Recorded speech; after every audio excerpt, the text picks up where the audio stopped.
nowhere, I'm running now, I'm just running on. Running on empty, running on. Gasoline. It's the #1 fuel used in the United States, and prices have been steadily rising. The real question is, will we ever reach a point that it is not cost effective to use gas to run our cars, or will we simply run out of oil available in the earth?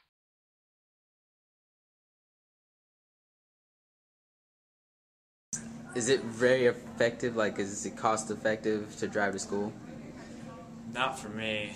My parents pay for my gas. How much do they usually pay? I don't know. I don't even ask my dad. I'm just like, hey, thanks, Dad.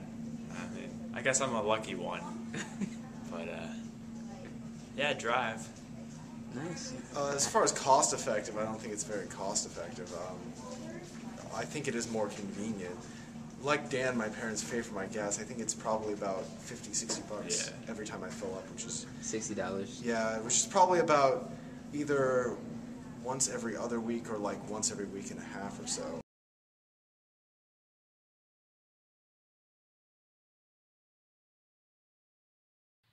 The U.S. accounts for 44% of the world's gas consumption, yet the U.S.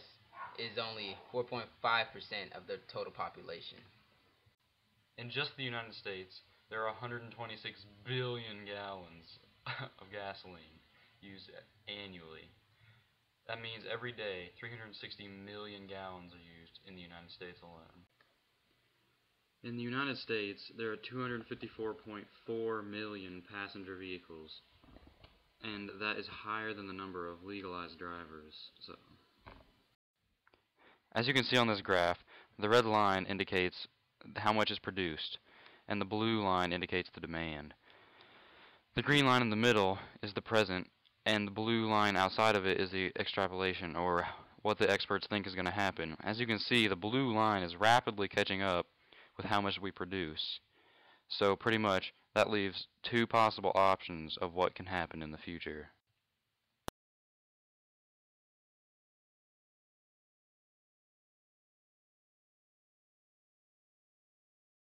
The first possibility for the future is that the world runs out of available fuel.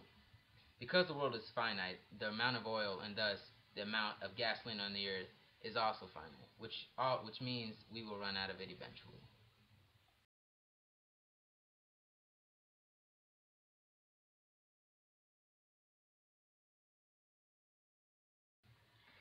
The second possibility for oil in the United States is that it's simply going to become too costly to produce.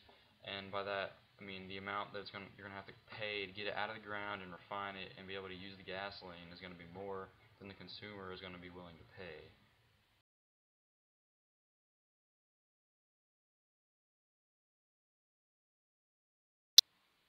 The truth is, more than likely, we're not going to run out of oil available in the earth.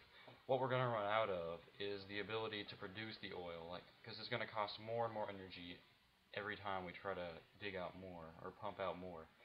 Because the farther down we go, the more energy is required to produce it, and we use the oil that we produce to get more oil, and it's just a circle. Eventually, when we get far enough down, it's going to produce less and less. So at the surface, if we use 1 barrel of oil to produce more oil, we're going to make 100 barrels. But if we go down a little more, we use 1 barrel of oil and we only produce 25. So then the cost is going to go up. And then eventually we'll go down so far that we use 1 barrel of oil and we get 1 or less than a barrel of oil out of what we produced.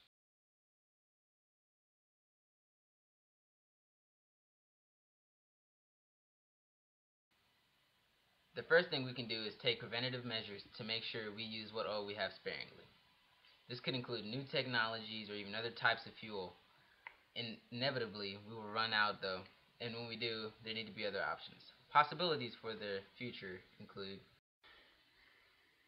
solar energy, biodiesel, which is another option instead of gas, and bacteria, which is also used to fuel. Think about what we've told you today. When you decide to drive when you don't need to, just to go somewhere, or when you could carpool with someone.